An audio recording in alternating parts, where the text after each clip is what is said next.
Attention.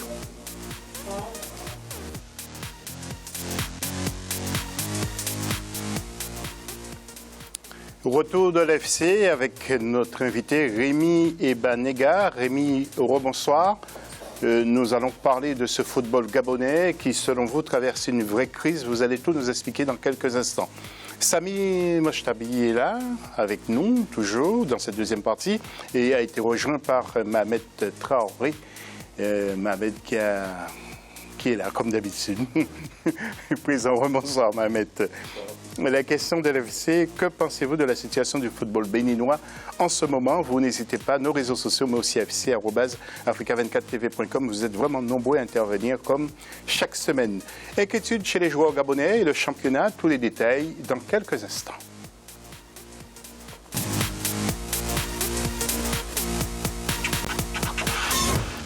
Mais d'abord, quelques mots sur cette CAN. Nous revenons sur cette CAN 2017, les qualifications, pour vous rappeler l'élimination du Rwanda qui a perdu tout espoir lors de ce 5e tour du groupe H face au Mozambique à Kigali.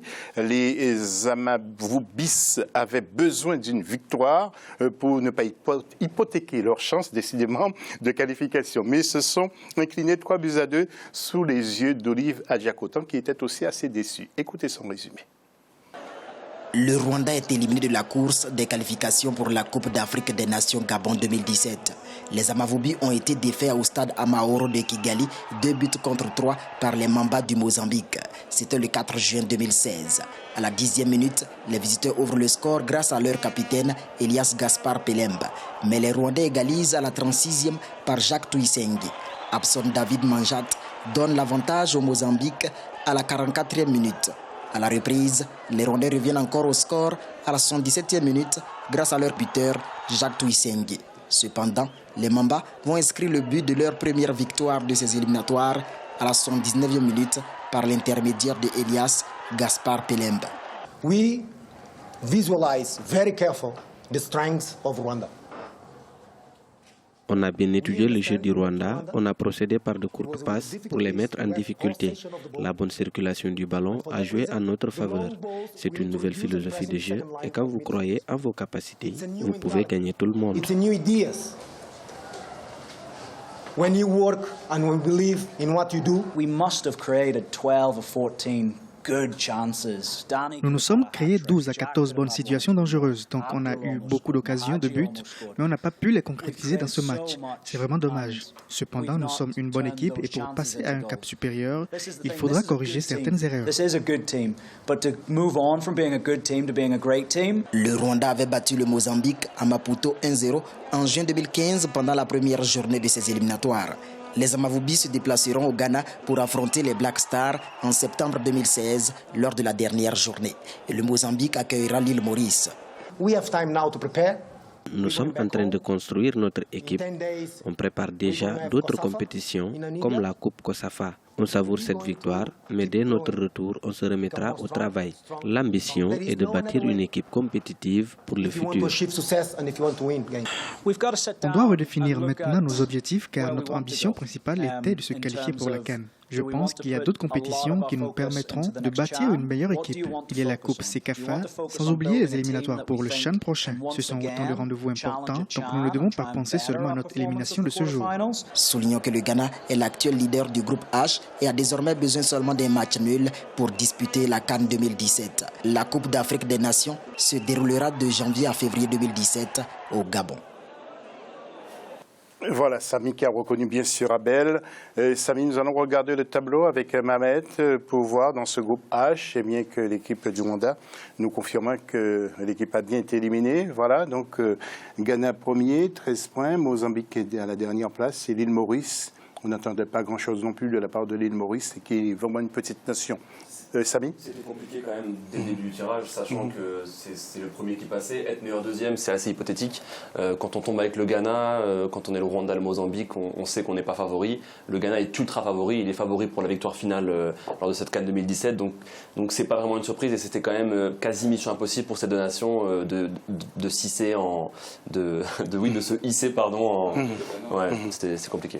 Ouais, je sais que vous appréciez beaucoup les cissés en tant que footballeur. Oui, Ahmed. Logique, classement logique pour le Ghana qui est favori, mais comme disait Samy tout à l'heure, la question qu'on se posait tout à l'heure, c'était les entraîneurs de Mozambique et de Rwanda, des quasi inconnus, sachant qu'on est dans des poules comme ça. C'est un ancien footballeur. Oui, mais bon, il n'y a pas d'expérience en tant qu'entraîneur. Pourquoi ne pas donner la chance à des entraîneurs locaux, même si c'est des entraîneurs de Ligue 1 local, de pouvoir participer à ces championnats-là, sachant qu'on sait qu'on ne va pas se qualifier pour la CAN, enfin peut-être d'être premier du groupe.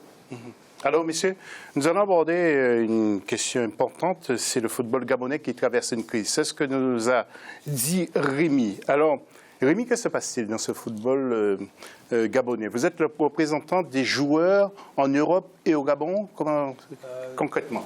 On a mis en place l'association il y a 2 ans. Je pense que le vice-président était ici pour ça. Et déjà, les footballeurs en Europe n'ont pas beaucoup de soucis parce qu'il y a déjà des structures mises en place pour leur apporter tout le soutien possible. Mais c'est beaucoup plus pour les joueurs qui évoluent au Gabon. Oui. Et voilà. Oui.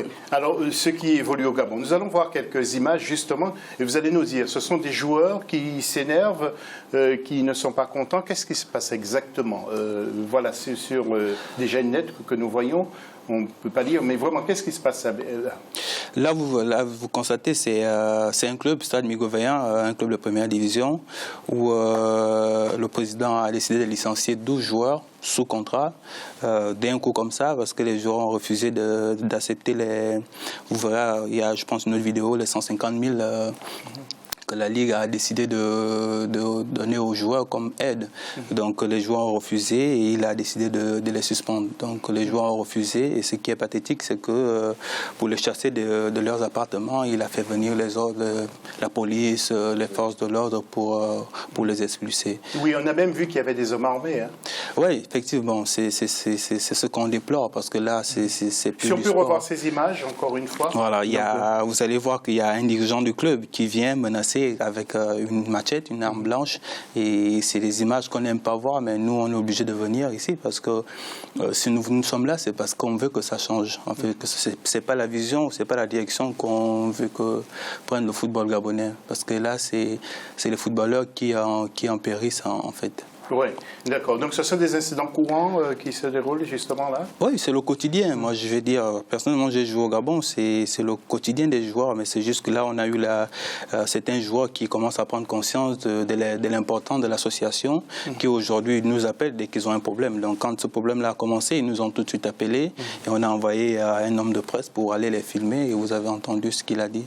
Que fait le président de la LINAF? C'est l'appel que nous lançons depuis 2 ans. Que nous lançons, mais après une étude sur le terrain, nous constatons que, je vais dire clairement que le président de la Ligue apparemment n'a pas de pouvoir. Il n'a pas le pouvoir de décider parce que tout ce qui se fait... C'est le ministère qui décide de tout? Non, apparemment c'est les clubs qui décident de tout ce qui se passe dans le championnat gabonais. Voilà. Et si au moins les joueurs étaient payés... Si ce sont les clubs qui mettent ce désordre? Je vais dire quoi, parce que là, quand un président de club suspend 12 joueurs d'un coup, des joueurs sous contrat, il viole le règlement, il viole le droit des joueurs. Mais ce club-là n'est pas suspendu. Vous comprenez, ça dit tout. C'est-à-dire qu'il n'y a pas un organe au-dessus qui régule le fonctionnement des clubs, en fait. Nous allons écouter justement le président de la LINAF. Écoutez ce qu'il dit. Pour le compte de la saison sportive 2015-2016, les fameux 3 milliards qu'on va nous donner n'ont pas encore été donnés. Il n'y a pas un franc qui a été donné. On n'a pas encore payé les 3 milliards de la saison 2015-2016. Il attend 3 milliards. Ces 3 milliards viennent d'où? En fait, en 2012, après la CAN, il y a eu une décision venant du président de la République qui a effectivement lancé le championnat professionnel au Gabon, où le salaire minimum du joueur footballeur, que ce soit gabonais ou étranger, était salaire à la base, le SMIC, comme on dit, était de 400 000 francs CFA. Et donc, c'est les 3 ou 4 milliards, comme il dit, c'est la subvention de l'État pour aider les clubs à pouvoir fonctionner, à pouvoir se lancer. Voilà, c'est juste un plus au-delà de ce que les clubs, comme budget propre, de ce qu'ils doivent avoir comme budget, c'est le surplus de l'État. Et à ce jour, au moment où on parle, Ils n'ont toujours pas... Non, non, c'est par saison. Ouais, c'est par saison. Logiquement, depuis 2012, ça, il faut que vous le sachiez, les clubs perçoivent par mois près de 30 millions de francs CFA. Là, ils vous parlent des retards de cette saison-là, c'est-à-dire que l'État n'a pas... que l'État n'a pas versé. Mais le constat, il est triste parce que comme l'État n'a pas versé de l'argent, les clubs ne fonctionnent pas. Alors que les clubs ne dépendent pas de l'État. Les clubs ne doivent pas dépendre de l'État. Oui, alors vous comprendrez bien sûr, vous nous avez fait parvenir beaucoup d'images. Moi, je ne peux pas tout passer. Je peux seulement sélectionner. Samy et Mohamed, que pensez-vous de la situation ? Moi, je pense que c'est quelque chose qui montre toute la fragilité des footballeurs africains, ceux qui évoluent au niveau local. D'ailleurs, ce n'est pas une surprise que tout le monde a envie de partir parce qu'au niveau local, rien, bon, je ne dirais pas que rien n'est fait, mais la prise en charge, elle est insuffisante. Maintenant, c'est très, très paradoxal pour le Gabon, où on sait que c'est un pays dont le président adore le football, qui a envie vraiment de faire bouger beaucoup de choses à travers le football.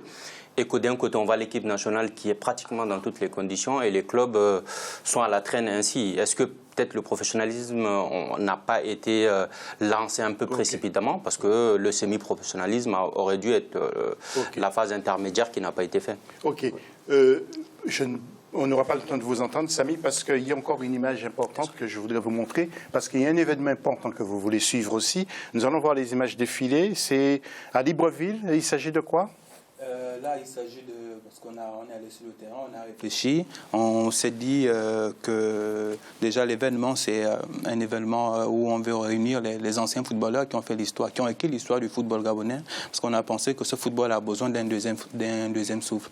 Donc nous allons organiser une rencontre amicale et les rassembler où on pourra échanger avec eux sur la situation du football au Gabon et puis autour d'un match. C'est à quelle date et où? À Libreville? À Libreville le 30 juillet. Le 30 juillet. Voilà, ça va être un moment fort. Hein. Un moment fort. Et il y aura des ce sera une première, voilà, ce sera une première. Tous les anciennes gloires, François Mégas, Étienne Kassangoma, Théodore Zingema, ceux qui ont vraiment écrit l'histoire, qui ont fait venir des foules au stade, voilà, ils seront là pour répondre présent et pour soutenir par la même occasion, par cet acte, les footballeurs qui sont vraiment dans les situations déplorables. Tout à l'heure, nous vous demanderons un petit mot de conclusion, un appel que vous allez lancer à Libreville et sur tout le territoire gabonais, si on vous regarde aussi nombreux, surtout on regarde Africa 24. Décès de Stéphane Keshi, Kodjovi Haoubilale, ancien gardien du Togo, victime de l'attentat, vous le savez, dans la province de Cabinda. Il connaissait bien le technicien nigérian. Écoutez ce qu'il nous dit et évoque aussi le Togo à la CAN. Écoutez. Comme on l'appelle souvent Big Boy, je l'ai connu en tant que coach. Quand il est arrivé au Togo, je pense que si je ne me trompe pas, c'était en 2004 ou 2005. Donc moi je l'ai connu. Bon, c'est quelqu'un, il est ouvert, il parle beaucoup avec les joueurs, il donne des bons conseils surtout. Moi je l'ai connu en tant que coach, il m'a beaucoup conseillé aussi. Même des fois s'il fait ses choix où je ne fais pas partie du groupe, il m'explique le pourquoi, le comment. Donc c'est un coach avec lui obligé d'être compréhensible. C'est une équipe qui est en cours de construction et puis il faut que la population laisse beaucoup de temps pour M. Claude Leroy et son staff. Et je pense qu'avec la nouvelle génération, et puis on a une équipe jeune, je pense qu'on va faire beaucoup de choses.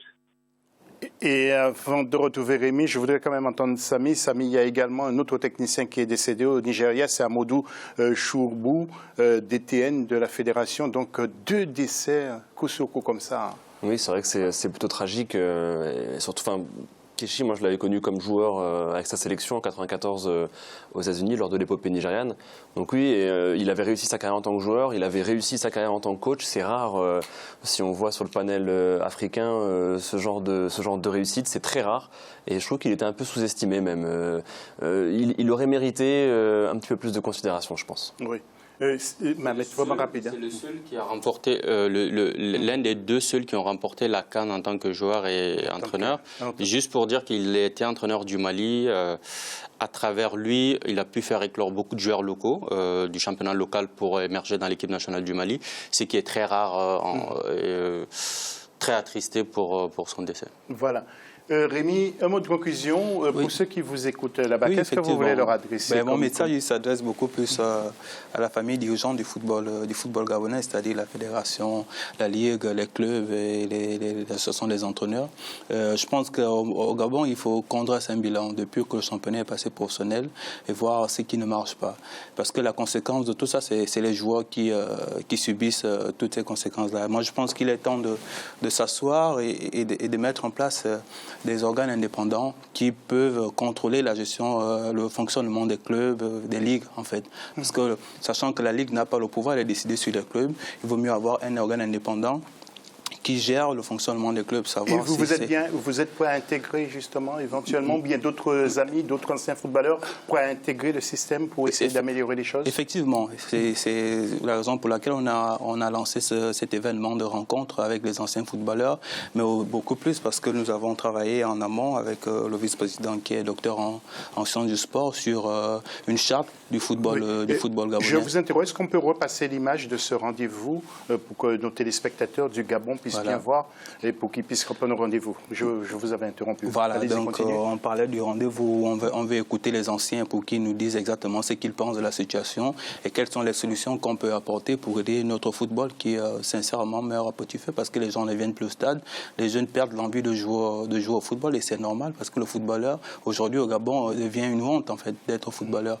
Donc nous pensons qu'ils vont, la Ligue par exemple, le président de la Ligue, de la fédération, des clubs vont nous comprendre et qu'on puisse s'asseoir pour mettre en place cet organe-là et une charte, un règlement collectif du football gabonais, quoi. Au moins je pense que là, il n'y aura pas de parti pris parce que tout ce qui se passe maintenant, tous les règlements qui sont mis en place sont seulement en faveur de la Ligue, des clubs, et, enfin des dirigeants, quoi, et rien au profit des joueurs. D'accord. Eh bien, merci d'être venu. Merci, c'est moi qui vous remercie. Le 30 juillet. Le 30 juillet à Libreville. À Libreville. Si nous sommes sur le continent, bien sûr, nous passerons à cette étape pour vous voir. Et puis j'espère, je vous souhaite bonne réussite et puis que tous les problèmes se résolvent justement au Gabon parce que c'est la CAN bientôt en 2017. 2017, janvier. Mais en principe, j'ai confiance. Merci. On se retrouve tout à l'heure pour parler de l'Euro 2016 et puis nous parlerons aussi de la Côte d'Ivoire où les infrastructures continuent à se mettre en place. À tout à l'heure.